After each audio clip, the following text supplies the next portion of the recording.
Voilà. L'équation que je vous propose de décortiquer maintenant sur mon PowerPoint manuel. Je l'enlève ça, je n'ai plus besoin.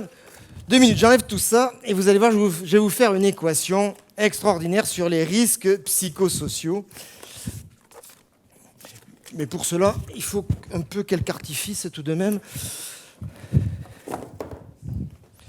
Voilà. Alors, moi, quand je fais appel à des experts, je mets toujours une blouse. Hein. Ça me fait penser au prof de maths que j'avais quand j'étais au collège. Ça fait scientifique. Hein. Alors voilà. Donc,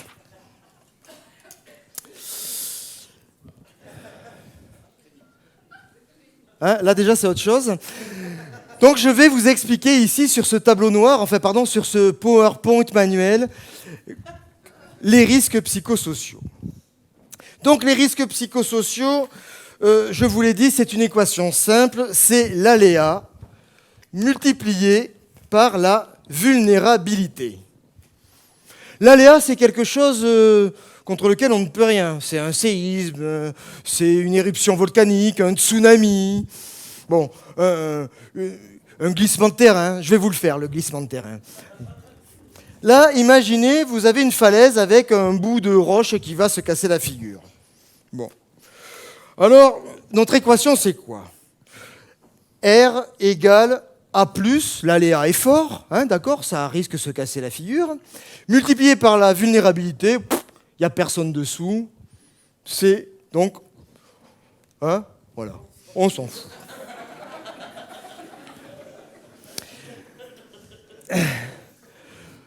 Mais si on met des maisons avec des gens dedans, alors là, on a quoi ? R égale A+, multiplié par V+. Donc là, le risque, c'est beaucoup. Tout va bien ? Et puis, quand vraiment ça se casse la gueule, dans ces cas-là, le risque, c'est, vous l'avez compris. Donc, les risques psychosociaux, c'est la même chose. C'est exactement pareil. C'est une sorte de nuage toxique, les risques psychosociaux, qui font peur à tout le monde. Ouh, j'ai peur beaucoup, et arrête, tu me fais peur. Alors, c'est quoi les risques psychosociaux, ce nuage toxique ? C'est un peu de dépression, vous connaissez, dépression, hein ? C'est un peu de harcèlement, harcèlement. C'est du burn-out, on entend beaucoup parler, très à la mode, burn-out, hein, c'est quelque chose de très connu. C'est du stress, le stress. Le stress. Et puis, parfois, ce sont des suicides, hein, vous voyez, c'est tout ça. Alors, juste, je m'arrête un instant sur le stress, parce que le stress, en fait, on ne sait pas ce que c'est. C'est tellement vague, ce mot-là, qu'on y met ce qu'on y veut. Alors, ça paraît pourtant intéressant de s'attacher à préciser plus exactement ce qu'est le stress. Est-ce que ça concerne les urgences ? Les délais sont trop courts, par exemple. Ça me stresse, d'accord. Mais on y met quelque chose. Est-ce que c'est la crainte liée au contexte économique, le stress ? Est-ce que ce sont des relations tendues avec un public, le stress ? Est-ce que c'est la dispersion, ce dont on parlait tout à l'heure, des mails, des réunions, on ne sait plus où on va ? Est-ce que ce sont des tensions entre les collègues, avec les supérieurs ? Est-ce que c'est une surcharge de travail ? Est-ce que ce sont des interruptions constantes ? Donc vous voyez que quand on commence à mettre du détail, à préciser la nature du mot stress, on commence à pouvoir y travailler véritablement. L'isolement, absolument. Donc, les risques psychosociaux, je vous l'ai dit, c'est l'aléa multiplié par la vulnérabilité. Et l'aléa, c'est donc l'organisation du travail. Et la vulnérabilité, c'est le facteur humain. Alors, je vous propose qu'on analyse chacun de ces deux paramètres pour voir un peu comment on peut faire pour réduire les risques psychosociaux. Hein. On va pouvoir jouer soit sur l'aléa, soit sur la vulnérabilité. Alors, mon PowerPoint manuel oblige à ce que je le tourne, hein, parce que il est manuel. Il n'est pas portugais, mais il est manuel. Oh oui, ça va. Oui, je sais, c'était facile. Donc, voyons la première variable, l'organisation du travail. Alors, l'organisation du travail, c'est quoi? Eh bien, ce sont des cadences infernales, ce sont des objectifs inatteignables, c'est un management par la peur, c'est une division du travail, rappelez-vous, qui consiste à dire il y a ceux qui pensent et ceux qui exécutent, et puis c'est aussi une évaluation individuelle des performances, entre autres. Et donc l'organisation du travail, ben voilà, comme c'est l'aléa, vous avez compris, on ne peut rien y faire, c'est comme ça, c'est pas ça qu'on va toucher, there is no alternative. Donc, voilà. Donc finalement, la variable sur laquelle nous pouvons travailler pour réduire les risques psychosociaux, c'est donc le facteur humain. Ah, le facteur humain. Alors, qu'est-ce qu'il faut faire pour réduire le facteur humain? D'abord, il va falloir, la première étape, c'est le dépistage. Commençons par faire un dépistage à l'aide de 2 mesures scientifiques, s'il vous plaît, bien sûr, et grâce à des experts. Très important, les experts, on ne va pas prendre n'importe qui.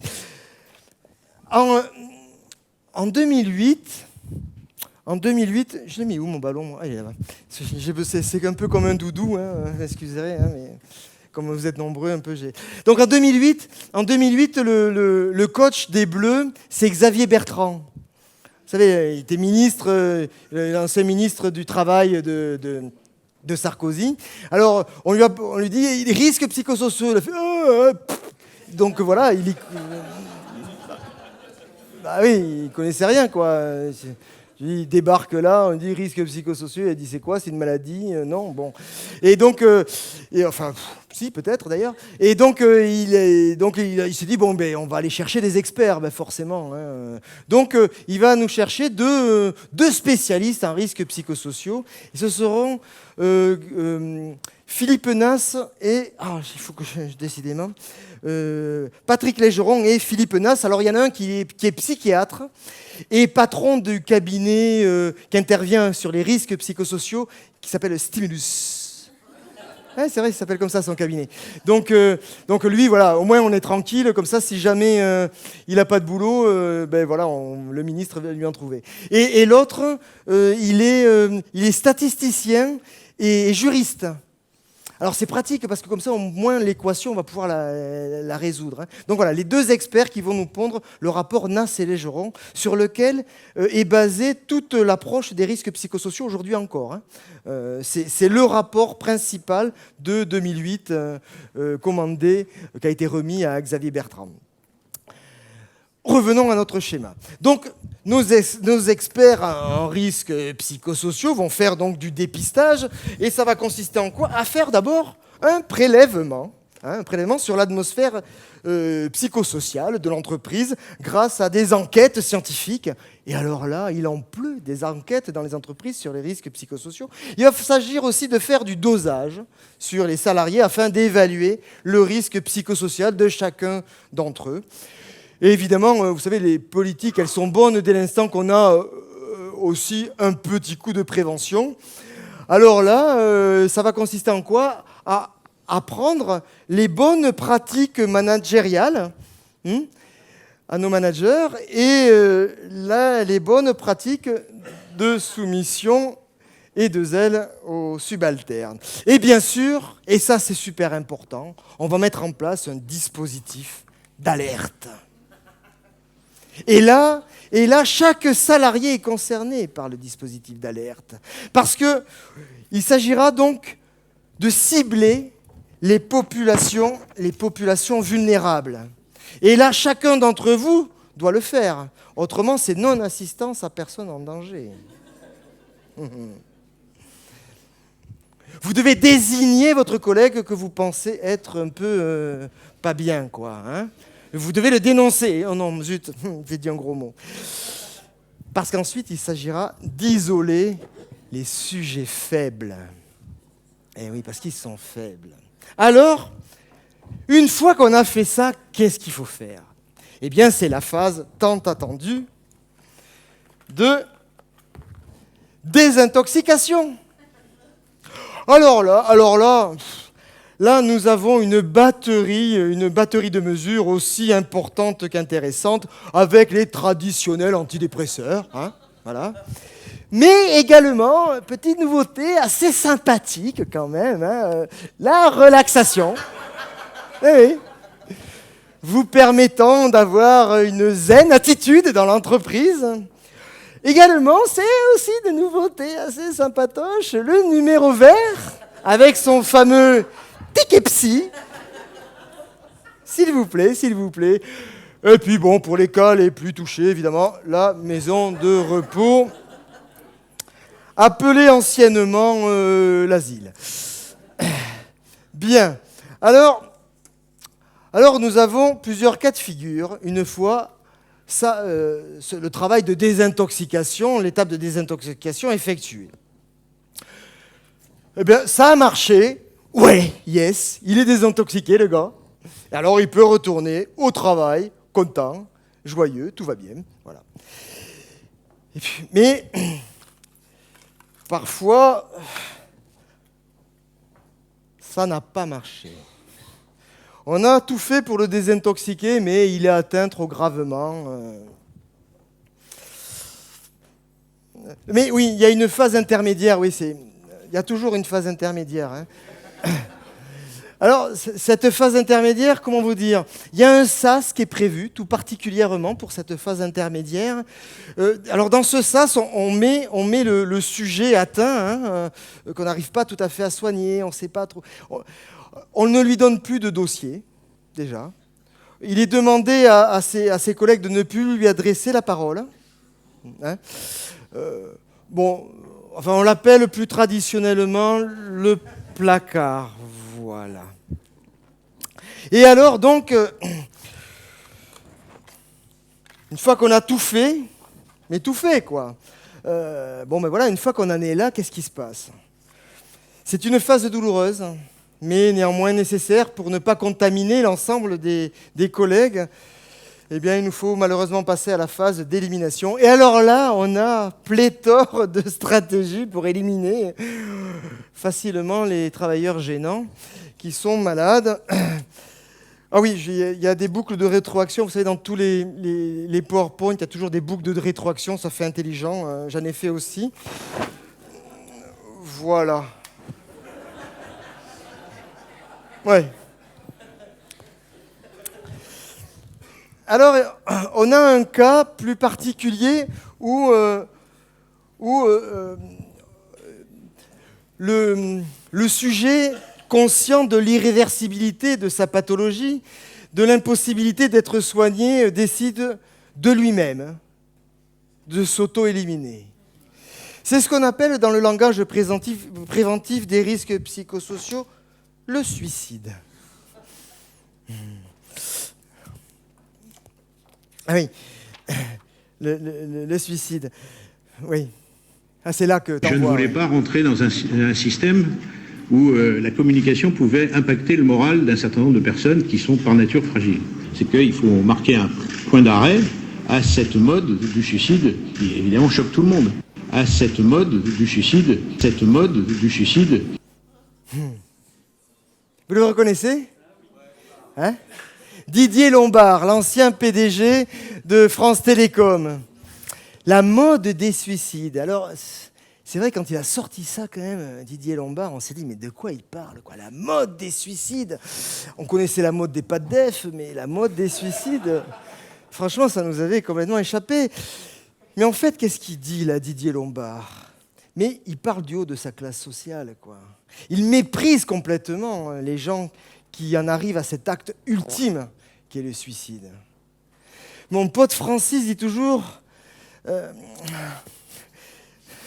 Putain, ça là, je la tiens pas. Hein. Ah oui, si. Oui, parce que j'aime bien quand il dit ça. En plus, Francis, les parachutes dorés peuvent toujours servir à emballer la viande. Ouais, c'est un comique, Francis.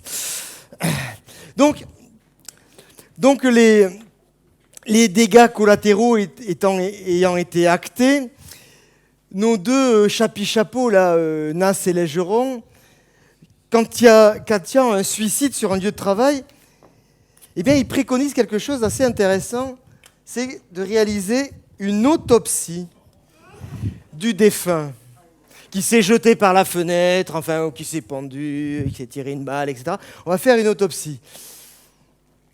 Oui, mais, attendez. Une autopsie psychologique. C'est dans le rapport Nasse et Légeron. Une autopsie psychologique du gars qui s'est suicidé. Alors, franchement, quand j'ai lu ça, j'ai pas cru. 42 pages, le rapport. Quand il est sorti, je l'ai lu en détail, parce que je me disais, mais c'est pas possible. Alors, je me suis dit, mais qu'est-ce que c'est une autopsie psychologique? Imaginez qu'il y a des consultants en autopsie psychologique. Alors, je vais vous faire le consultant. Le consultant, il a toujours une cravate. Voilà. Alors, j'ai pris une de mes plus belles cravates pour faire mon consultant. Donc, je me suis imaginé, parce que j'ai pas rencontré en fait personne qui m'a raconté comment il faisait une autopsie psychologique. C'est comme si ça doit être, les gens ne doivent pas oser le dire. Bon, alors donc, je me suis imaginé le gars, expert en autopsie psychologique. Dring. Oui, bonjour madame. Alors, voilà, Robert Truchy de Truchy & Truchy Corporate, expert en autopsie psychologique. Voilà, votre mari s'est suicidé. Bon, toutes mes condoléances. Et donc, je suis ici pour essayer de trouver un consensus. Bon, c'est juste la routine, bien sûr. Votre mari a laissé une lettre où il disait si je mets fin à mes jours, c'est à cause de l'entreprise, entièrement de l'entreprise, seulement de l'entreprise. Bon, on ne va pas se contenter de ça, bien sûr. Dites-moi, madame, votre mari, quand il était enfant, est-ce qu'il faisait pipi à la culotte? Est-ce qu'il faisait pipi au lit quand il avait 5 ans? Et vos rapports sexuels avec votre mari, c'était comme... Ouais, je me suis imaginé ce que ça pouvait être, l'autopsie psychologique. Qu'est-ce qu'ils vont fouiller dans la vie des gens pour essayer de trouver que c'est pas de la faute de l'entreprise? Ces enfoirés. Mon pote Francis dit toujours, c'est de leur vivant qu'il faudrait autopsier les experts.